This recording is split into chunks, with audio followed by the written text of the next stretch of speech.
Hi. I'm Jamie. I am Christine. I feel like I always say it first. That was weird. I know. I was going to say, I'm Jamie. Yeah, shut up, Your Jamie. older Wait, sister. what? So I go first. You've never done that. Right? Well, because I was thinking, like, people probably don't realize that we're sisters at this point anymore. Oh, yeah, we don't know. Well, we sometimes mention that. We don't brag about it a lot, but... Well, let us brag. We're related. Yeah. As if we had something to do with it. We're here to talk about One Dark Window. Yes. This is so exciting because for those who don't know and for those who know, who cares? For the last year, we have been covering very long series, right? So we've been covering ACOTAR, we've been covering Plated Prisoner, ACOMAF, ACOWAR, yeah. Right? So like Sarah J. Maas and then Plated Prisoner series, just like really long and really big books. Yes. And we're just like starting out 2025 with something a little bit different, right? We're doing a duology, but also a duology where the books are like not that big. Yes. It feels like I'm a little bit like I don't know. It's weird. Like at a workplace where like the workplace actually like hired enough workers or something, where it's like, okay, this is more my pace. It is nice. Okay. Yeah. More time for us to read other things. Yeah, that too. Which is great. That too. We have other things that we want to read. Yeah. Before we get into that, because I'm actually going to tell you about another that I had. We do want to talk about the drink that we made for our very first episode of One Dark Window. I will say we're breaking One Dark Window into 3 pieces. Yes, right? The first book. The first one. And then 2 Twisted Crowns will also be 3 pieces. So this is part 1. And so for part 1, I decided what was the most important was to do a drink for the Nightmare. Yes. My guy, the Nightmare. My man. Now, I didn't know if I was going to call it the Nightmare or the Nightmare's Martini. Oh. I thought that was a little bit cute. I kind of like it. The Nightmare's Martini. Yeah. It's cute. Yeah. And I can picture him just holding it. Just sipping on a little martini. Like little black inside martini. Elspeth's head. Yeah. Just with the martini. Because he does what he wants. He sure does. Now, it is the Nightmare's Martini, but it also just is a basic martini, right? Like a classic martini. Yeah. I was going to do this for our New Year's, like our Christmas episode, right. And we were going to do a quart of Frosted Starlight. So now I'm just repurposing it because I do like when we cover really classic cocktails because I'm like, as amateur cocktail makers, I have not had a lot of classic cocktails. Yeah, there's so many great classic cocktails, so I think it's nice to just kind of do the basic ones also. So this was basic because it's like literally 2 ingredients. So it was a vodka martini. So did some Grey Goose, vodka, dry vermouth, and then I did an olive garnish. Yep. Yeah. I would do a nicer vodka for this one if you're going to do it, and preferably chilled. I'm not an olive girl. So this has never been a top choice for me. I mean, yeah, you can drink a martini without having the olives. Yeah, it's true. But I do get it as someone who likes olives in food. I do understand, like, if you put the olives in the martini... Or then you put the olive juice in it, too. Some people put the olive juice in it. I could understand putting the olives in and then kind of, like, scooping it out and eating it. That would be good. Yes, if I liked olives, I could see how that would be good. Well, it's like anything, like you put like a strawberry in it or something. Yeah. Like, then I'll eat this soaked in whatever. Well, that's what I did. It is a basic martini, but when you see the pictures, you'll see that I added something to it. So I added black food coloring to it. So it's literally just like a basic martini, and then I made it black. For Nightmare style. Yeah, so if you want your teeth black, if you're into that, just get some black food coloring. No, I don't think our teeth turned black. I never even thought of that. Your fingers did, yes. Because I tried to also put black food coloring on the olives. Yeah. I don't know if anyone knows this, but there is this thing called black olives also, which I didn't realize. I love eating black olives, but I did this really stupid thing. I don't know if anyone else has been stupid ever, but I love sometimes they'll do the stupidest things like that. It's funny. And when you're just like, wow. Wow, I'm stupid. Yeah. I bought green olives because, like, we're doing a martini. I'm going to buy some jarred green olives. And I know that I have black food coloring, so like I'll put black food coloring on them, and I'm like, oh, it'll be so cool because it'll go with the black drink I'm making. And then I realized as I was doing it, as I was coating black food coloring in the olives. She literally came with a Tupperware thing with black food coloring and green olives. And then I realized, oh, I should have just bought black olives. Anyway, I'm like a professional person and I have children and I own a home. You went very far in school. You have a master's. Very intelligent person. Oh, it's the best. We're all stupid is the life lesson. We're all stupid. Okay, are we going to rate it? Anyway, yeah, what's your rating? 3. I'm really sorry. Oh, you want a 4? No. Give it a 4. Okay, I'll give it a 4. Yeah. I'll give it a 4. Vodka's not my favorite. No. Like when we were drinking it, it reminded me of the drink that we made for Reese. Yes. Which I think was a scotch and vermouth. Yes. But I feel like it had something else in it that... I don't think it did. No? Maybe just the darker liquor. I think it was just scotch and vermouth. Okay. And so this was vodka and vermouth, right? And I'm a vodka drinker. I know. So yeah. I thought you would really like it. I know. I did not. Okay. I feel like vodka just straight up is not a good... Like, I could drink it. I could drink the drink, but it's not. It's not pleasurable for me. Okay. Yeah. Okay. Well, we did it. We did it. I'm happy you did it. Yeah. Okay. There's something that we do need to talk about, which is zoo romance. When I saw your Goodreads, Christine, I went on Goodreads one day and she looked like the cover looked like a child's book, number 1. What? It looked like a romance book. Yeah, I mean, yeah, that's true. It was like a romance. But it was something about zoo. And I was like, what is she doing over there? What is happening? She has read 2 zoo romance novels. So I'm just going to give the microphone to you. I'm just going to sit back. Okay. I would like an explanation. Yeah. I was very... I was like, what's happening? If I'm like giving my Tinder profile, even though I've never been on Tinder, it would be like, yeah, I'm a fantasy girl. I'm a romantasy girl. I am a murder mystery girl, right? Yeah. Yeah. So, but now I am a zoo romance smut girl.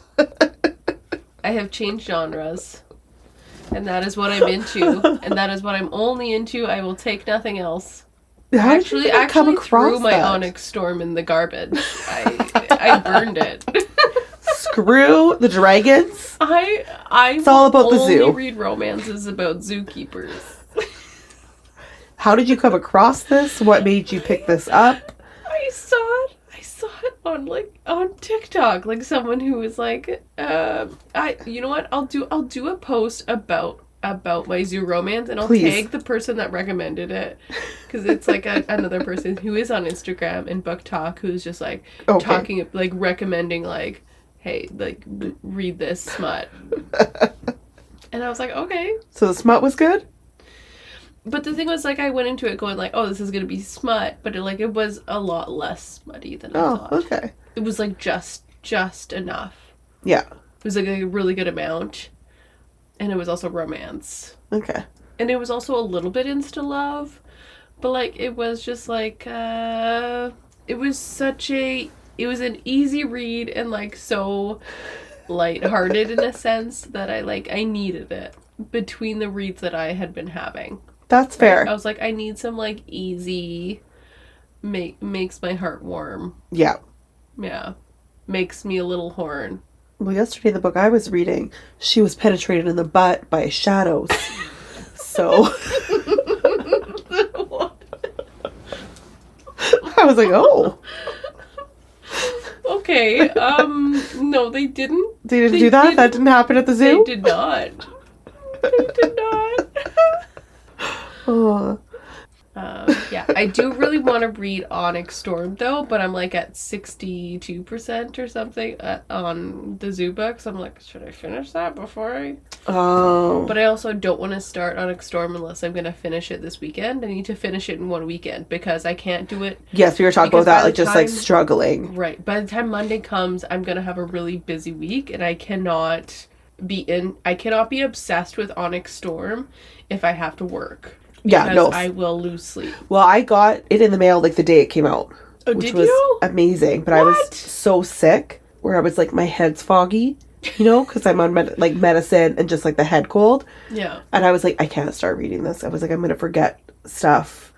I was like, I need to be like in the zone and start like feeling better. And I'm literally, trying to plan out. I'm like, Kate, do I have time to just read this? Because you need a few days to read it. Yeah, and I need to not be doing things. I mean, I don't have kids, thank God. Just for this reason alone. Because then I would have to plan around them and I couldn't read this book. Take care of the children. Right? This is the reason I didn't have kids, actually. But I'm actually so excited about it. But as we were talking about earlier, I'm so terrified going on Instagram or anything. Oh, yeah. On social media. Like, I feel like I need to read it immediately. Yeah. Or else I'm not going to be able to... Every post, I'm like, oh. Or look, or yeah. It's scary out there. It is. So we're gonna start it soon, but I have to read by Zookeeper. Okay, but if you do want to check it out though, the first one is called She's a Keeper, and it's by Allie K. Mulford, and the second one that I'm reading right now is what's it called? Easy Tiger. Yes. Oh my God. And it made me laugh. Oh, I died when I saw that. I was like, what is happening? It makes my heart warm, people. Let's talk about One Dark Window. Okay.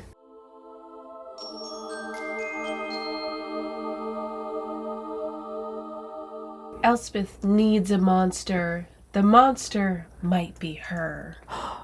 Elspeth Spindle needs more than luck to stay safe in the eerie, mist-locked kingdom of Blunder. She needs a monster. She calls him the Nightmare, an ancient mercurial spirit trapped in her head. He protects her. He keeps her secrets.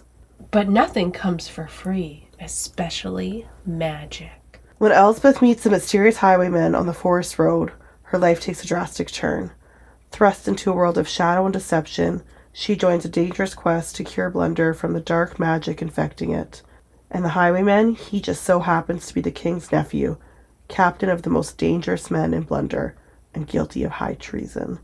Together they must gather 12 Providence cards, the keys to the cure. But as the stakes heighten and their undeniable attraction intensifies, Elspeth is forced to face her darkest secret yet. The nightmare is slowly taking over her mind, and she might not be able to stop him. I don't know if I've ever read the back of this book. I know, they give a lot away. They really do. I was like, oh. I was trying to be careful in like my reading of and descriptions because we've read this book before. And then I'm like, oh my God, they give it all away. Well, not all of it, but like... But I feel like I read the backs of books and I just like completely forget what it says when I start reading it. Me too. And I didn't really realize. I'm like, oh, they say so much. Stuff. Okay, the dedication of this book is I like it. Yeah, it's a good one. It's one of the good ones. To the quiet girls with stories in their heads, to their dreams and their nightmares. I like it. And I did have one piece of my notes where it talked about just like Elspeth's personality because it is like reserved and quiet. Yes. So that just reminded me of it. Obviously. Oh, I get what you're saying. It's very, very true. Now I will say this book is broken down into 3 parts. Like there's part 1 that's called The Cards. Yes. But we didn't want to break it down into part 1, part 2, part 3 because the number of chapters and pages are so uneven. Yeah, that like doesn't part make sense. 2 is like most of the book. If we're gonna be honest. Which it wouldn't make sense. Yeah. Wouldn't make sense. So part 1 is the cards. So let's talk about the cards, the magic, the sickness. Can I just say first, I just love the whole vibes of this book. Just in general, like the gothicness. You like Halloween? I like it. You know what? Even as those words came out of my mouth, I realized, why does Halloween get all the credit for being spooky? Yeah, no, it's not. It's just like a gothic. Yeah, no, fuck you, Halloween. Vibe. It's not like Halloween. You have one day. Yeah. Spooky vibes can be all year round. I agree. And I just feel like it reminds me of literally going blank with all the movies. Like Sleepy Hollow, very like desaturated, gray, dark, gothic, right? I loved the remake. And like where you see like certain colors that stand out more because they have more meaning, you know? Yes. Like I love that in films. Like it's never like a sunny day, and even just like the gothic like architecture and like art history I like love. It's so like intricate and like specific, and I just feel like she really is able to do that through writing with this book, which I loved. Like right away you kind of get that like going into her. So just bravo. So I do want to read a quote that I just like, and it's a super random quote, but I felt like really described it. Ants became ensnared in the sticky juice along my fingers. I flicked them away, the sharp taste of acid burning my tongue when I'd accidentally ingested a few. I wiped my fingers on my dress, the dark wool so black it swallowed the stains whole. Like it was random like at the beginning, but I'm like, I just feel like it really encapsulates just like the vibes and everything. Yeah. Shout out Rachel. Great job. Fog, the trees. Yeah. Yeah. And how, which does happen in this first part, we find out that like all the families there, their last names are like named for trees, which I really loved that. Yes. Okay. So we do learn about the infection. One of the reasons why we wanted to talk about this book was, or at least for me, when I had read this book initially, which was a year ago now, I felt like it was very unique. So yes, very. There are romantic-y books that I had been reading that kind of like follow the same vibe, and it was a bit different for me to come across this book and read this book, and I was like, oh. Yeah. Oh, okay. It did things differently. Yes. And so one of the things which was the magical system. Yeah. Right? So I also want to say one of the best book covers. Oh, I love the book cover. Yeah. Yeah. Good job on that too. Just the idea of her getting sick, and then she has the sort of black veins. Yeah. And the people who do get sick and don't die and get the fever, that they actually have magic afterwards. Yes. But then there's this fog. And then this fog that can make slowly, you like confused, and you don't want to get lost in the fog because then you'll never come out. There's a lot of... And it's like, slowly like closing in on the town too. And it's closing in on the town. So not immediately, but in the first like quarter of the book, there are so many questions that aren't answered that made me really intrigued. Yes. And that is even before the Providence cards. And then when we start to learn about the Providence cards and... this part of the book, it's like, whoa. Yeah. And then finding out when she was young, which is pretty much the beginning of the book, when she meets Nightmare. And the Nightmare. Yeah. Like when when her aunt tells her to go to the forest, and then she hits her head and she can't make it out there, and there's this voice in her head all of a sudden. And you're like, what the fuck is going on? Right. Just so different. But still mad, like still fantasy. I do, and then like throughout the chapters, we do get little like poems. Yeah. Not poems, yeah. But I feel like there's another word for it, and I can't think of. Aren't you like an English major? Sure. Yep. I have my bachelor's in English. Why are you asking me? That's what I'm like. I know they're actually called like something else. It's not a poem, but at the beginning of most of the chapters, and they're kind of like the description of each card. I liked those. Loved that. That was just another like little thing that I really loved about it. And I think they were like from the book that was written by the Shepherd King, like explaining everything. That makes sense. Yeah. I didn't think of that. Because it's kind of like when they talk about how the Shepherd King had this book explaining about each of the cards, it was like their mums would read it to them. So it is very like a rhyme. Yeah, I guess it's like a rhyme. It's almost like nursery rhyme-ish. I'm embarrassed that I didn't think of that. I thought you were the first person to point that out to me. Well, you know, sometimes I say smart things. Okay, can we get into the Providence cards? Yeah. I know that we want to talk about Ravyn and Elspeth, but let's get into... No, I love the Providence cards talk. I think it's such a cool... Okay, good. Because concept. We know what they are, and we need to decide which ones are our favorite. Oh, okay. So let me read it out first. Okay. The black horse made its beholder a master of combat. The golden egg granted great wealth. The prophet offered glimpses of the future. The white eagle bestowed courage. The maiden bequeathed great beauty. The chalice turned liquid into truth serum. The well gave clear sight to recognize one's enemies. The iron gate offered blissful serenity no matter the struggle. The scythe gave its beholder the power to control others. The mirror granted invisibility. The nightmare allowed its user to speak into the mind of others. The twin alders had the power to commune the blunder's ancient entity, the spirit of the wood. Which one would you want? What was the well again? The well gave clear sight to recognize one's enemies. Well, probably the well. That's a good one. Yeah, I feel like the well. Yeah, I like that one. Like, I don't think I like that many enemies, but just people I'm like, no, I just don't need to spend time with you. You know? The best ones are the ones that are undetected. Yes. Right? Like, I even think of the chalice with the truth serum. It's like, okay, like, maybe that could be useful, but it takes a lot of, like, deceit, and then, like, someone might notice that you actually did it, and then it's like...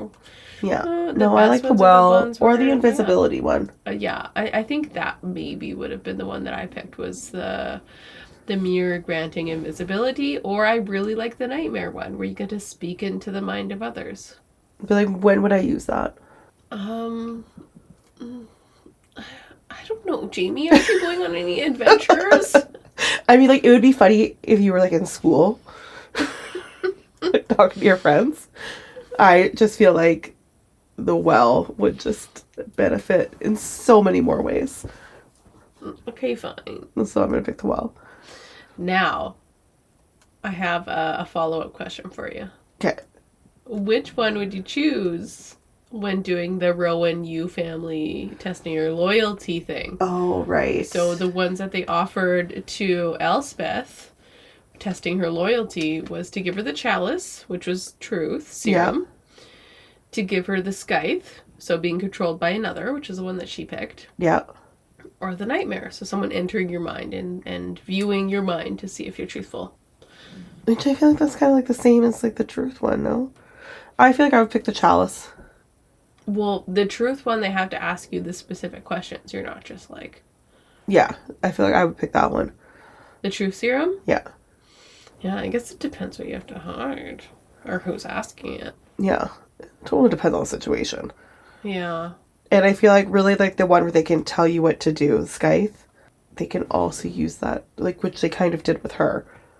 All of them are. They're very, like, intertwined, those three. Yeah, I would be tempted to do the Scythe. And maybe the chalice. The nightmare seems like you're kind of giving up and you're just like, yeah, look at my head. Yeah, that's just like, it's mine. Only for me, thanks. Do you have anything to add about the nightmare? I enjoy the nightmare's sassiness. There was actually just so many quotes I wrote down where I was just, I'm like, I love him. It was like when that, I can't remember his name now, the guy coming over, was it Alyx? The one that had it. Yeah. And he just like groans. I'm like, oh, like this guy again. Yeah. Yeah, there's just so many parts, like little one-liners. Yeah, enjoy the sassiness of the nightmare. I like his insights. Yes. Yeah, at the beginning of the book, the only thing I wrote, I don't know why I wrote down this quote for him. But I was like, he's being a weirdo. And he was singing, "Yellow girl, soft and clean. Yellow girl, plain unseen. Yellow girl, overlooked. Yellow girl won't be queen." About, what's her name? Ione? Ione, yeah. He does have, like, his little rhymes that he says. It's insightful, though. Yeah, it's foreshadowing. Yeah. A lot, like, he knows what he's talking about. Mm-hmm. I think when she goes to, like, visit her father, he does another one rhyme that's really good. Mm-hmm. Yeah. Nightmare, 10 out of 10 for me as a character. Already, I just want to say that. And it takes her a little bit to get that I should be listening to him. Yeah, I don't think we're there yet. Yeah, she's like not quite like, hey, get out of here. And it's like, Elspeth, maybe he has something to say. Yeah, maybe you should listen. Ask him some. Well, a lot of things, and like when she's doing the things with his family, and then figures out that, oh, like the cards don't affect him. Mm-hmm. And well, you never asked. Like, says to her, you didn't ask. Never asked me questions. Or when, like, they find out that Ravyn's keeping that from, like, the king, like his uncle. Mm-hmm. I think he's, like, laughing and he says something. I don't know. I love him.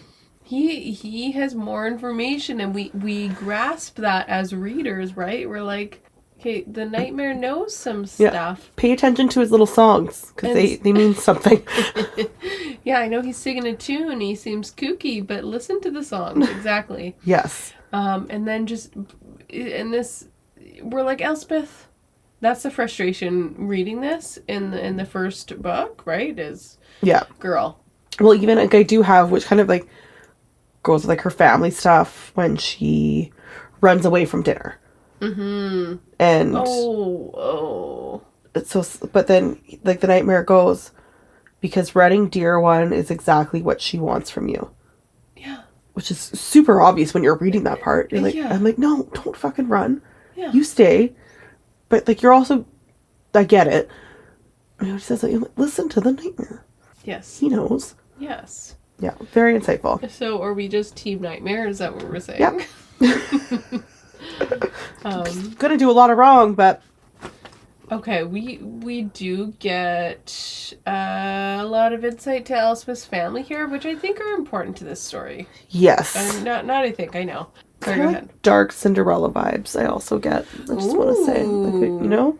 No, exactly. Especially with like the That's right. sister siblings, and then just you're lower than all of us, like that whole. Oh, I didn't even think of that. Yeah. So we get introduced to Ione, her cousin. And so one of the reasons why I thought this was important is because it felt like she was describing Ione as her opposite. Yes. Right? So Ione is blonde and she shows her emotions on her face. Elspeth is more composed. She's learned to like not show emotion. Yeah. Whereas Ione, she says, has an ease attracting others to her. Everyone loves her and she loves them, even to her detriment. It's very different than her, and that is just obviously a way to give us insight into who Elspeth is more, but also understand who Ione is, and they're obviously like best friends, so it is this interesting dynamic, but you also like feel the love between them too. Yes.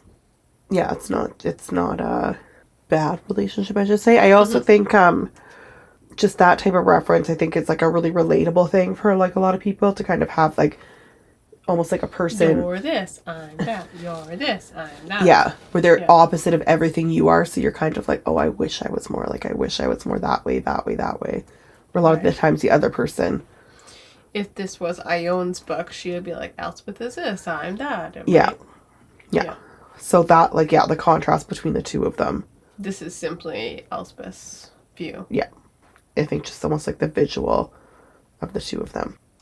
Now, there is a full duology of how it ends up, which I understand. Yeah. But if I were just to take myself in the first third of this book, when Ione ends up being, what do you even call it? Like, betrothed, engaged to the prince. Yeah. I was a little bit like, you jealous bitch, Elspeth. Shut up. Just be happy for your cousin. But she's trying to be so positive about it. I'm like, her father literally just gave her up to be sold. She has no choice in it. Try and have a little bit of... She can't do anything about it.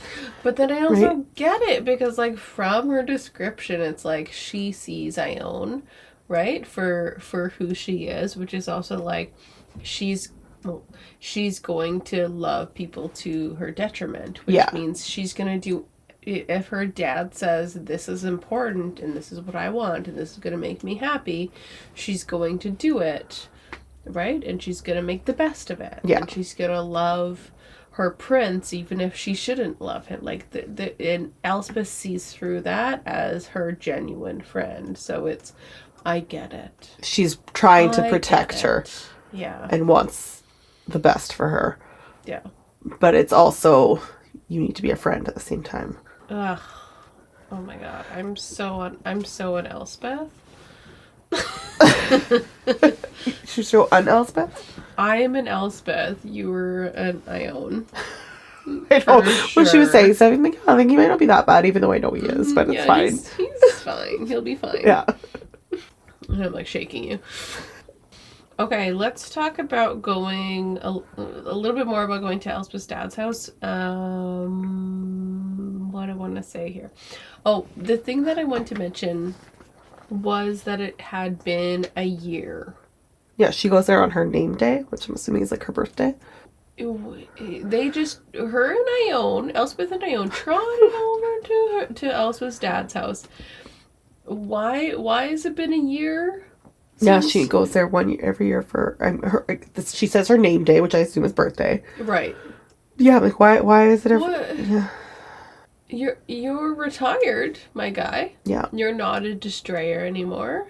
You can't walk over to see your... I'm so confused. Yeah. So confused. Like, you can't even make it like an every 3-month thing. Literally anything besides it once a year. This made me so uncomfortable. It's super, super weird. And then really there's a mean stepmother, and then he's like, hey, don't be mean to her. And then it's like, But I'm like, you're not helping by not seeing her. What's his name? It's Eric, right? Yeah. So I'm like, Eric, you don't have any ground to stand on here. Yeah, that whole... Yeah, you don't be mean to her. It's like, what? What are you talking about? Another thing I've never understood, like, this whole, like, evil stepmother thing, which always pissed me off. And then they're like, oh, stop it. I'm like, you were literally the person that married this person. Well, that's another part of it. And then you're, like, shocked when they're being horrible all the time. Why are you with them? Why did you marry them? Yeah. Will there be... Yeah.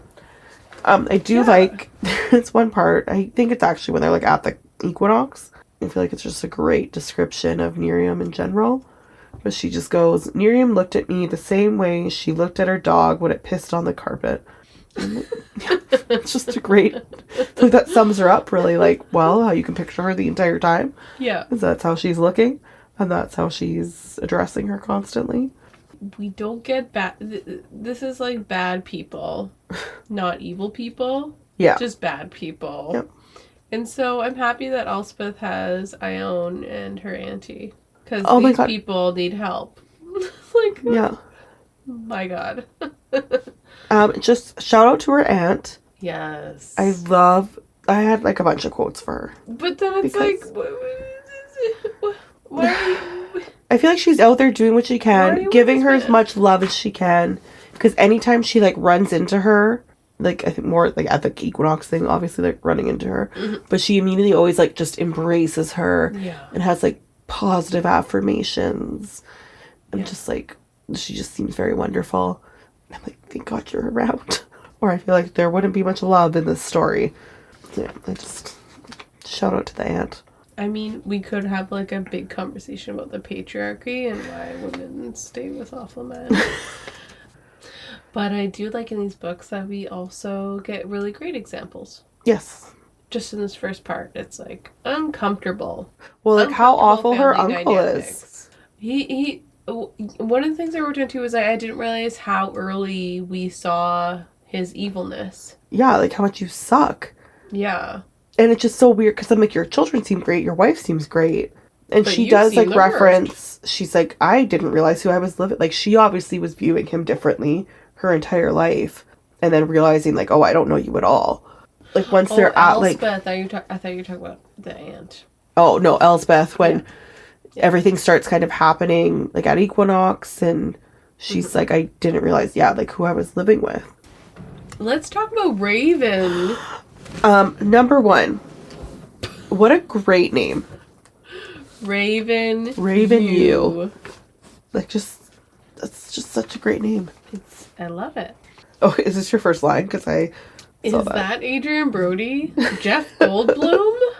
The bigger nose reference. I had a person. I have a person in my head of like who I imagined throughout the book, but like reading the book again, I was like, oh my gosh, like I need to recast because like the person I imagine obviously is not who she described, but like I love so much her description of him, and yes, I immediately went to like a young Adrian Brody, a young Jeff Goldblum, and my loins loved it.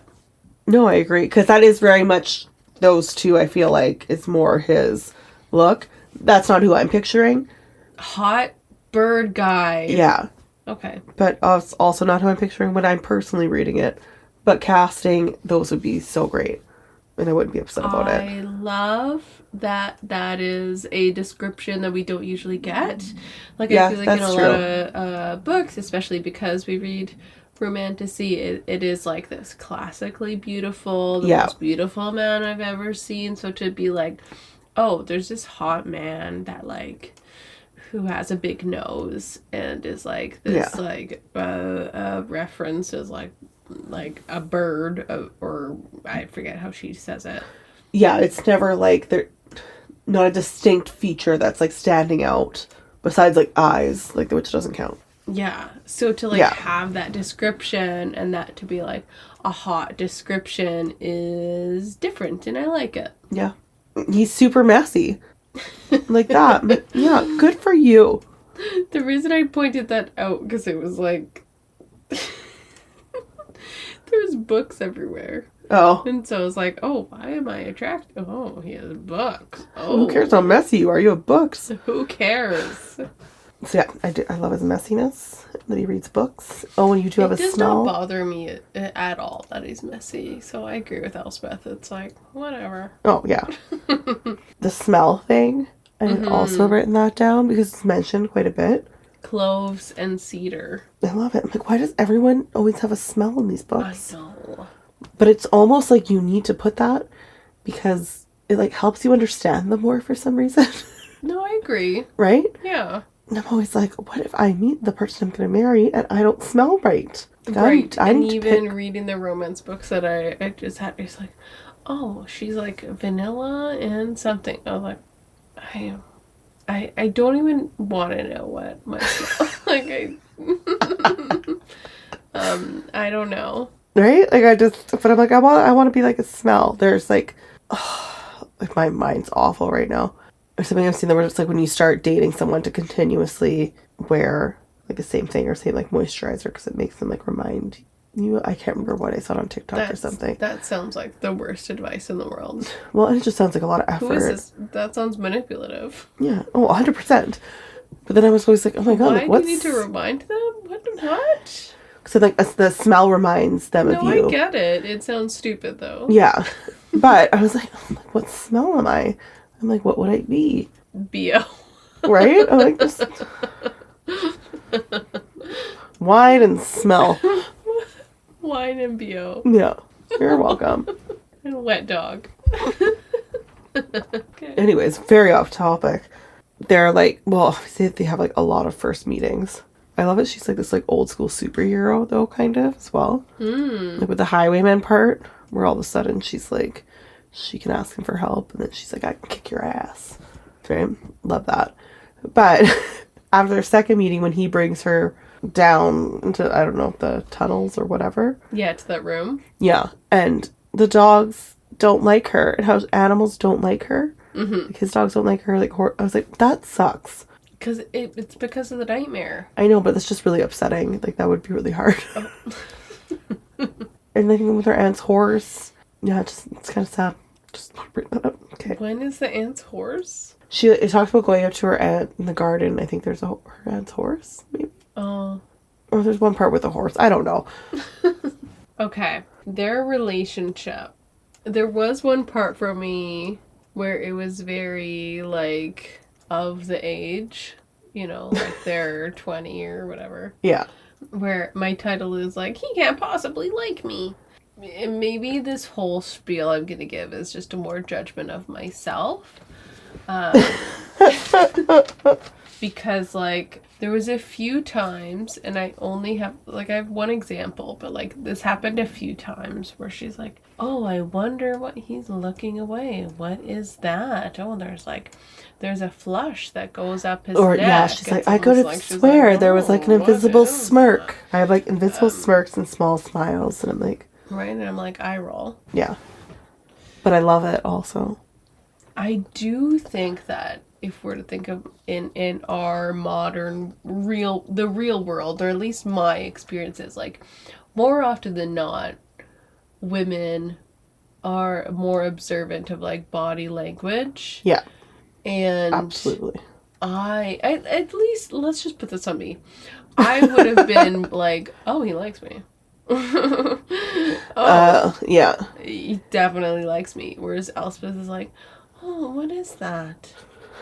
And I'm like, Elspeth. Yeah. Girl. He gives a lot of mixed messages, though. No, but if you're just, like, reading it, I don't know. There's... Like, I'm reading it, and I'm like, it's obvious that there's signs. That there is an attraction there, and that a likeness is there. I'm reading it, and I'm seeing that. But then he does give some other mixed messages. Okay. The other part of it is, you know you're hot.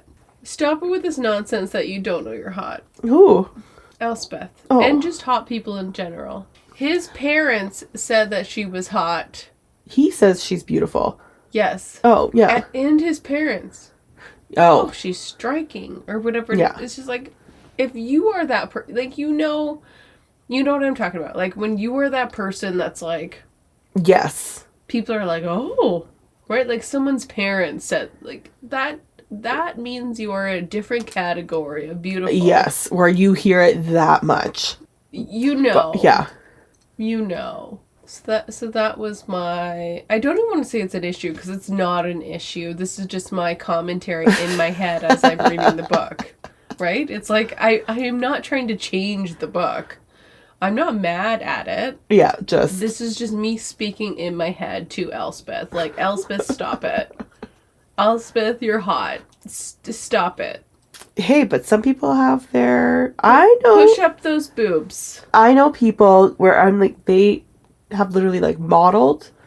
They're stunning. And they're like, how they view themselves and self-esteem is still just... And it actually just blows my mind. And I don't get it. Yeah, just... It's... You don't... That's not like a day-to-day thing where people are saying that about someone. I feel like. No. Well, like the parent... Like, I feel like the parent thing you're hearing it, like... I'm just making fun. I believe it. I believe you But it's just, like, so annoying. It's so annoying. Yeah. Yeah. To just be like, accept that that's just, like, a superpower that you have. Yeah. That you are, like, above beautiful. Yeah. Striking. Like, you just have that something. Yeah, you got great skin. Yeah. You have some little superpower. You never need a haircut. I don't know. Yeah. You never need a haircut. That's how great your hair is. You never need a haircut. They do have great banter. Yeah. I love it. And he does give mixed messages, I want to say. Because even when, like, he finds out, oh, I have to, like, pretend to like her or whatever, court her. No, he does. I agree with that. Yeah, he does give mixed messages. But they do have great banter. I will never get sick of this type of banter. Like, they're very, like, sarcastic back. And so, I'm just going to read one of my favorites. I don't even think this isn't even a banter part. I just really liked it. Oh, she says, what about you, Captain? Are you too nice for your own good? He says, "No, Miss Spindle, I'm not nice at all. Ravyn, you." I love that you said that quote because my next comment was about that quote. Oh, really? Not the actual quote, just me commenting on the quote. If I can bring you all down. We get the "I'm not nice" trope from Ravyn. Yes. Which we've gotten from many books. My issue is you're lying. Oh, yeah. Yeah, you are being nice. You actually have shown a lot of evidence just in the first third of the book that you are very nice. I don't have evidence that you're mean. I don't believe you, and shut your trap, you hot bird man. Yeah, you're a liar. I mean, you can be like, "I'm not nice" sometimes, but that doesn't sound as hot. I'm not nice. Like, shut the Okay, but that's what are you talking about? It's so hot, though. No, keep doing it. No, I'm not nice at all. I contradict myself because I'm also like, no, keep doing it. Yeah, you keep saying that. You keep saying those things. But you're still nice sometimes. But like, you're super nice. You're super nice. You're super sweet. Like when she has to run in with her stepmother and he has to watch it. And he's like, "You did great, girl. Yeah, you did so good. You really held your own. I'm so proud of you." Love it. I did like at the end of this third of the book that we're getting into the fake dating shenanigans. Yes. I was very excited for it. I really, really, really was tempted to read further because I was like, yes, let's get into the fake dating. Yeah, I love the fake dating. And I'm really excited. Yeah, and I also just forget how quickly everything moves. The only other plot point was about Alyx, and I couldn't remember his name. It was only because you remembered his name, but I just called him a thirsty boy man. Oh, yeah. I did like this character. I don't like him, but I liked there was like it brought a humor. I like that she added him in, right? Yes. I thought that it was different. So, but just this idea of this guy, and obviously in the dynamics of this book, we've already talked about like, oh, this really nice woman stays with this man who's like not so great, right? We've already like it's in a relatable time. Yes. Right, that we can understand where these dynamics, where us on the outside can see the sort of patriarchy of it all. Yeah. And why this is happening. We get it. We're being critical of it as we're being viewers of it. Yeah. We see it. And so this piece of like Alyx and Elspeth was like another piece of it. And I liked it. I liked like he's trying to obviously court her. Trying so hard. Trying really hard, and so you're like, okay, there's this like nice guy who just like really likes her, and he really liked this kiss. He made out with him a couple years ago, and he's been holding on for years. And he's really eager, and he, like, meet my family, right? And so in one perspective, you're like, oh my god, what a nice guy. But like any woman of the world, you see, well, not everyone, but like with any woman of the world with experience, we view this and we're like, actually,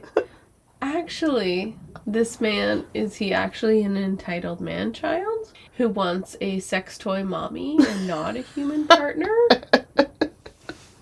That's I'd more like, oh, this hot girl made out with me a couple years ago, so I'm just gonna hold on to that and just keep trying. That's more how I viewed him. That's part of it. Yeah. I think that's how we viewed it up until the moment at the equinox where he didn't like that she said no. Oh, yeah. And he had asked her dad. Oh, right. He's like, but your parents or your dad's, and yeah.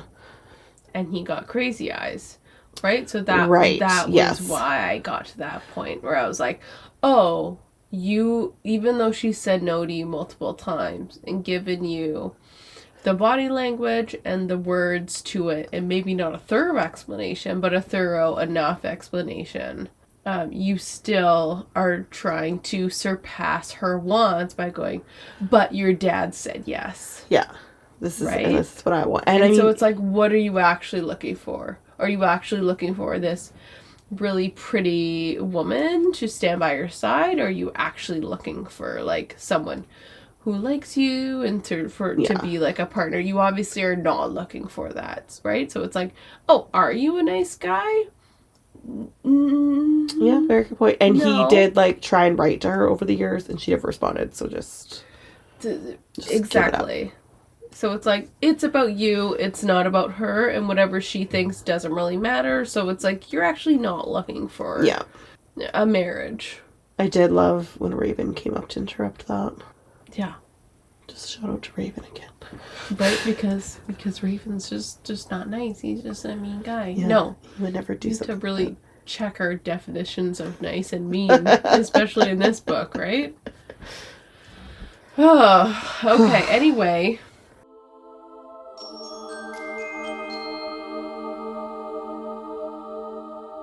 Casting call. One dark window. One dark window. Dum, dum, dum. I feel like that didn't go with the book. No. One dark window. One dark window. One dark window. Casting call. Okay. Today we have 4 people. Yes. The plan moving forward. So with One Dark Window and 2 Twisted Crowns, we're going to have 6 episodes. So instead of doing it all at once, we're going to spread out the characters throughout our coverage. Which means today, we're just covering a few. Yeah. And we'll do more next time and the time after. Perfect. Let's start with Elspeth's father and stepmother. So Eric Spindle. When I first read the book, I originally was picturing Wednesday Addams' father from like the Christina Ricci version. Mm-hmm. Yeah, that's who yeah. But then I also, like, my official one is Pedro Pascal. Okay. Yeah. Yeah, I feel like we're on similar pages there. But when I was originally reading it, that's who I was picturing. Yeah. Do you know who Sean Bean is? You will when I show you. Yes, so he's a bad guy. He is the dad in Game of Thrones. Oh. And then he's also in Lord of the Rings. He's in something else I've seen. He's a bad guy. Okay. He's in lots of stuff. But I'm like, it's really... Oh, he really is in lots of stuff. Snowpiercer. He's a bad guy in Snowpiercer. Oh. And that's where I know him from. Okay. Okay, let's talk about Miriam. So my choice is Yvonne Strahovski. Oh, who is that? She is... I know her from The Handmaid's Tale. Okay. I've seen some of the seasons of Handmaid's Tale. So she's the wife of, like, the commander. Oh, yeah. No, I've watched The Handmaid's Tale, so I know. Oh, okay, yeah. So... mine I picked... I didn't imagine anyone specific, but when I thought about it, I picked Kristen Chenoweth. Okay, that actually did come to my mind at one point. Because, like, I know that she's, like, really, like, bubbly and sweet, but, no, she can play, like, bitchy very well. I imagined Miriam as someone who was, like, really petite. Yep. Petite and long blonde hair. Yep. But, like, a force. Hey, if you watch the Christmas movie with Lindsay Lohan, she plays, like, the technical mother-in-law that obviously doesn't be the mother-in-law. Uh-huh. She's not nice. Like, she ends up being kind of nice, but still, she would do great at that. And I love her. Go. And her and Pedro Pascal would be so cute together. Ooh. They would be such a fun duo. But then you would root for them. That's the problem. Yeah, that's very true.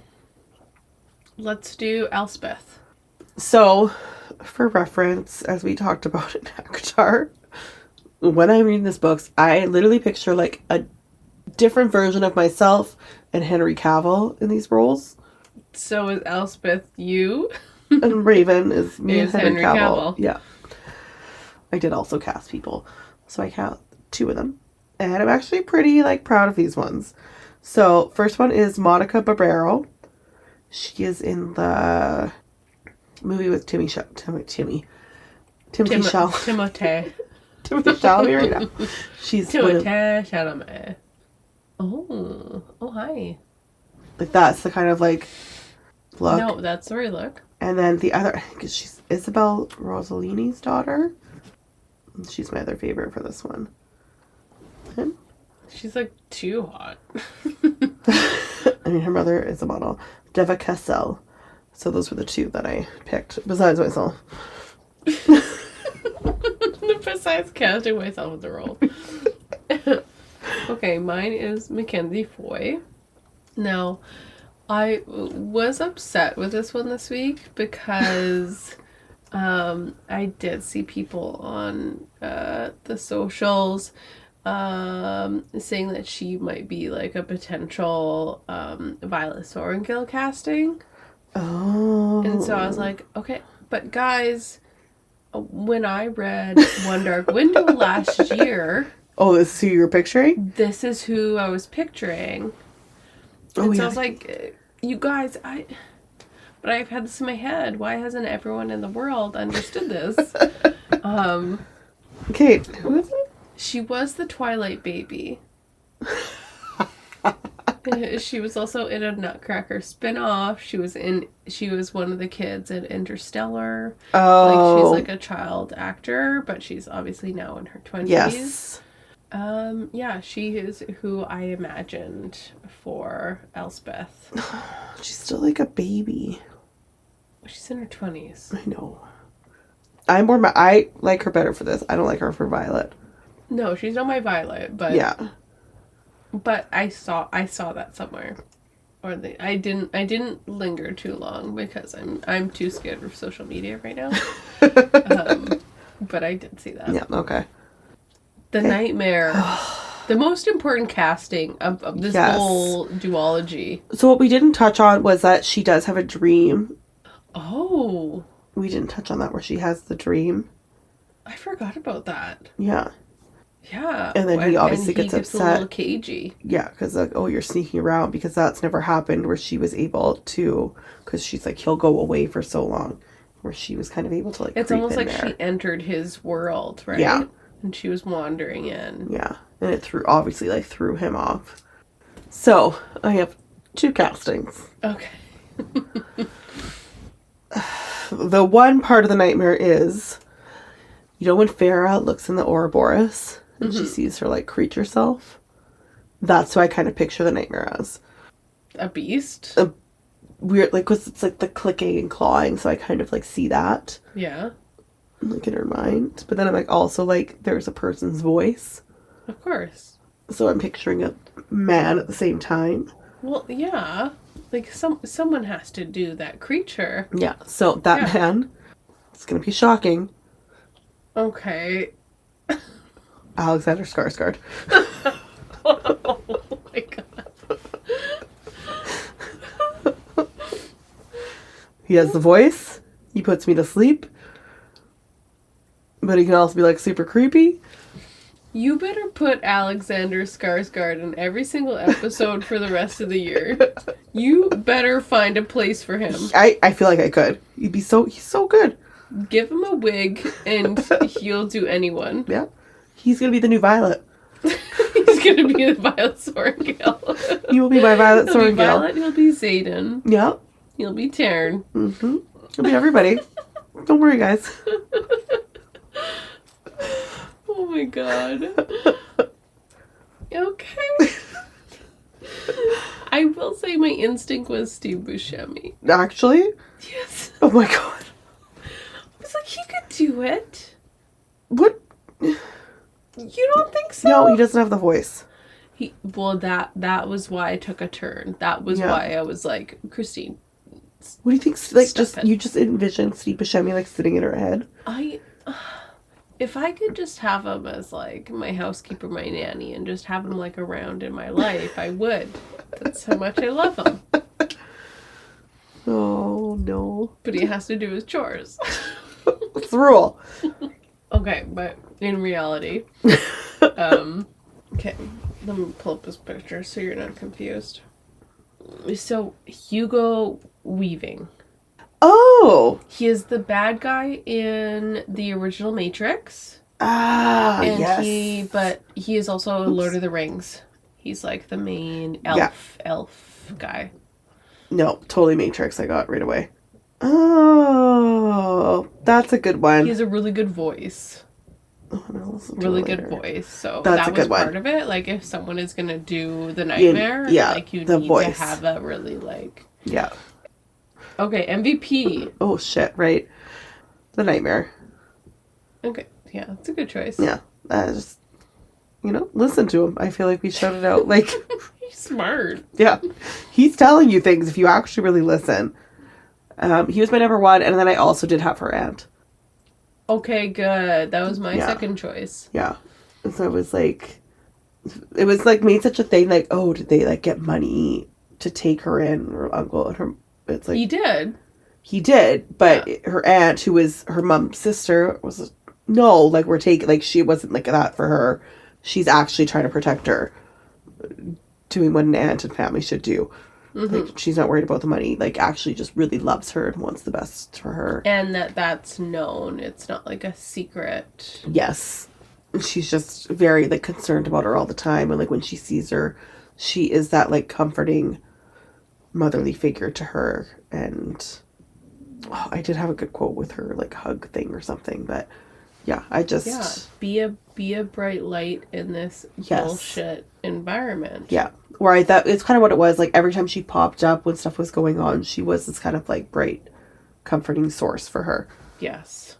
Okay, mine is like less heartfelt. Mine is Raven Snows.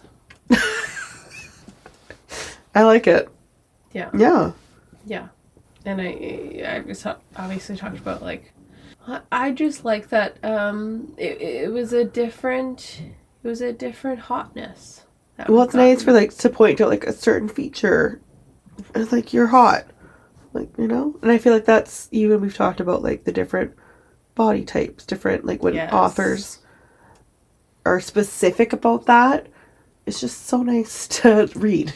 It's refreshing because when we get these, like, descriptions of, oh, they're so beautiful, they're so hot, because even if the authors are not specific, we have an understanding of, like, what is hot, quote unquote. That generic, like, hotness. Even I own just with, like, her description with, like, the space between her teeth. Right. And then she lost that when she took on the maiden card. The maiden card. And, like, what is the typical sort of, like, what we're supposed to believe beauty is. So to have a description of a character that's like, hey, I'm a dark featured, have a bird nose, or I don't know if I'm describing it wrong from the book, because it's just... No, but, like, yeah, it was. It was, like, that was, it looks like a raven, really. Yeah. Yeah. And that's hot. It feels different, and I like it. Yeah. Agreed. Because we all know that we like an Adrian Brody and a... Jeff Goldblum. And a Jeff Goldblum. Yeah. You know what they say about big noses. Okay, we'll see you for part 2 of One Dark Window. One Dark Window. If you are, or if you aren't, please follow us on social media. Please follow us on Instagram, on TikTok. We are Books and Booze Podcast. If you're listening to us, I imagine you are listening to us on some sort of contraption or app, please give us 5 stars, give us a comment. It is incredibly helpful when you do that. Thank you. Yes. Thank you so much. Okay, bye. Okay,